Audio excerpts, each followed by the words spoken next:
So it is finally time to go through the Duel Links ban list for May 2022, but before we do, we have an update on the tour guide bundle because you can get her and this bundle for free with gems, which is so big because Konami didn't need to do this. They've been acting more free-to-play friendly for a while now, and so this is one more step towards that. That is a great sign. We don't know the cost, but I assume it will be costing a bit more in gems than it would to buy in money for the equivalent gems, right? Because they got to give you some incentive to buy with money, and making it cheaper is one way to do so. But that is the positives out of the way. Now on to the copium fueled ban list. That's not a ban list, that's the box. There is the ban list. Now we have some skill changes as well, so hopefully they're good. Let's go through the skills first, I think. 3, 2, 1, draw sense PT on here. Memories of a Pharaoh, Obelisk Tormentor, Summoning Crest, and Gimmick Puppet Replacement. And that's it. All the skills we're getting. Oh, whoa, okay. They've got a before button. This is actually a huge change because before we had to go and look on Duel Links meta in the game, and this is a good thing, right? All of these skills are really casual, gimmicky, for fun skills. Of all the skills, the Pharaoh-based skills to do, why are you not buffing the Master of Paladin skill? The one that actually is more likely to see play, that needs a buff? Alright, let's just not... Okay, right, does anyone really care about this stuff? I'm going to read these ones real quick and then I'll just give a brief summary afterwards. I think that's probably the easiest thing to do. There's not really that many changes, right? The Obelisk one has been turned to turn 3 and onwards and has a restriction on it for acquiring 3 blue eyes in your deck, which is kind of a buff, but at the same time kind of a nerf. It's more of a rebalancing for a skill no one uses, so could have just been fine with the turn 3 and onwards and that'd have been good. Summoning Crest now guarantees you Orgoth, which is great, and has a bit of a different change up here for if the result is 11 or more, there's no 10. So if you roll a 10, you don't get any effect, which is a little bit weird. And the Gimmick Puppet one just doesn't seem to have been changed. Or there's like a mistranslation or something, because either way it doesn't really seem to matter. You know what? I was hyped with Tour Guide, hyped with the box, level cap, but seeing those changes, not really got me that hype. But let's go into the brand new cards. Oh boy, come on. Rod to 2, let's go. We have Gandora to 1. Oh my god, I am a prophet. I called this one and people were like, Brad, what are you doing? Like, that's never gonna happen. But it did. Limit 1 Gandora. I was right, you was wrong. That is a personal win for me. This turns off access to Monster Reborn, to Melody, which Melody then goes to Levianeer. Now, it doesn't kill Levianeer in the deck. It does make it less prevalent, which is great. Now, the best version of Gandora is not the Levianeer version, but Levianeer version is so toxic that I can see why for for playing on ladder, Konami thought, maybe that's not that fun to go against, and so that's why they've done it. That makes sense. Then, on to Limit 2. First of all, the Phantom Knights of Ragged Gloves. I called this one as well, so did either the Ragged Gloves or the Kagamucha Knight, and this now makes sense. This is a good way to turn off their Treacherous, their Econ. Very good hit. That's all I can kind of say. Then we have Rainbow Life. Really? They're going after stall cards now? Okay, I guess Infernity players are a bit lost now that they can't play 3 of this, so yeah. Alright, maybe a couple years too late there, Konami, on that one, given that stall has been rampaging ladder for years now, and obviously KC Cup, it is probably in KC Cup a bit more prevalent and a bit more annoying than in Ranked. Although, I have noticed that there's no Rod, because the way these things go is they go in monster, rarity, like rarity then monster type. So there would have been a Rod here if it was Limit 2, so the only hope is it's been limited. Which, that's not looking too good, is it? Okay. Then we have Hallowed Life Barrier as well, and Megaroid City. Okay.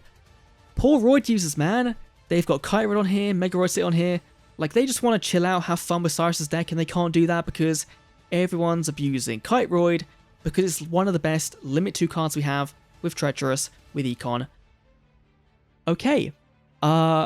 This is, again, it's like, it's why is this happening now?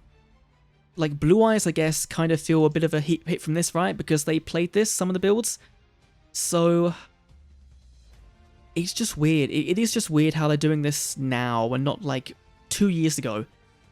Then we have Necros of Valkyrius. Okay, fair enough. This, I believe, let me check the list. This was 1. Okay, so putting this to 2, they even say here alongside Kiteroid. So they know Kiteroid is a problem. You know, they know Kiteroid is the reason why these decks are getting nerfed. Same with GTH. Okay, yeah, putting it at 1 wasn't really going to do much, and now they have it at 2. Will it magically change Necros? No, it won't.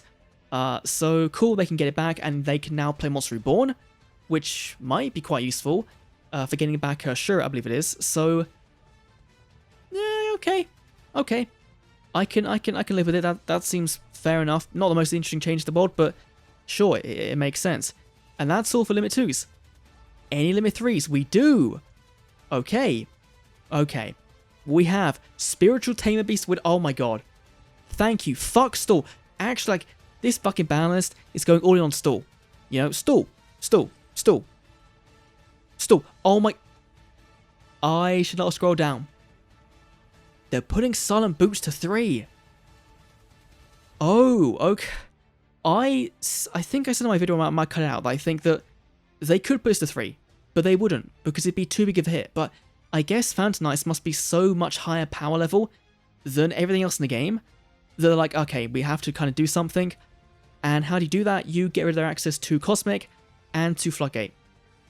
Of course, you can play MST and Book of Moon, but Winder going to 3 means Invoked now can't play, because Alistair and Invocation are at 3. You can't now run this if you're trying to play Invoked anyway. What's on 3? Veil as well. So this and Veil means you move from stall. And Floodgate. And Floodgate was used in Spiritual Beasts as well, in Ritual Beasts. So you move Floodgate from Ritual Beasts. Okay. That's... I get this, like, this list, there's, you know, there's good hits, right? Gandora and the Phantom Knights, but the rest of it is just, like, stuff should have been done years ago. This is stuff that people have been asking for, like, the health of the ladder for years. And finally, now that people are complaining the game's dying, which it really isn't, it seems like they're listening or something? I don't know. Alright, anything else on here? Like, Phantom Knights to 3 is pretty big. Actually, like, if it was just a hit to 2, that would be a thing, but that might drastically... Sun Saga. No longer on the list. So you were at 2 before, and at 2 at the moment on the list, there's Solitaire, there's Spirit Master, and there's Squire. So you still... Nothing really changes about the main deck. You don't get anything back, but you get this boy back in your extra deck. We are beyond the point where Shiranuis are insanely powerful, right? They have still got so many limits on that ban list that they aren't going to magically become really good because this card is back. But this does give them a fighting chance as a rogue deck on the ladder. So I welcome it. You know what? I welcome it. I don't welcome this no longer list thing having no rod. You know, I don't recommend that. And I don't welcome the skill changes because they're all pretty terrible. They're all meme skills. There was nothing like... There was no real competitive skills. There was no draw sense. There was no buff to the Dark Paladin skill. Overall, I think the list is fine. It's better than the last one, for sure. The Neos Fusion one, it's better than that. It has much more impact on the metagame because of Phantom Knights, kind of because of Gandora, but the stall thing is just weird. It's just a weird ban list, but I can respect it. You know, I am very thankful for them hitting Winder, and for, you know, yes, hitting these stall cards, because in KC Cup I did meet so many stall players, and it does ruin your win streak, and it does encourage not really playing the game. Like, what? How is stall fun? Right, how is just, like, not playing the game, pretty much, fun? I don't personally see it. But let me know down below what you think of the brand new Duel Links ban list. Are you impressed? Was it what you wanted? Did you want more? I think people did want more. But, yeah, overall, it's good. You know, it's a good ban list. It's not insane. Oh my god, what the fuck, Konami? It's good. You know, it's good. It does what it needs to do. And I think that's fine. Only 3 months to go until we can go again, and, you know, Brains World coming out. They'll totally unban Rod then. Totally. Anyway, I'll see you guys later for Saurus Unlock video. Probably out around 8 PM UK time-ish, so look forward to that one if you, for some reason, like my review videos and like seeing me rage over UR tickets or something. I don't know. But yeah, thanks for watching. I'll see you all in the next Duel Links video. See you then.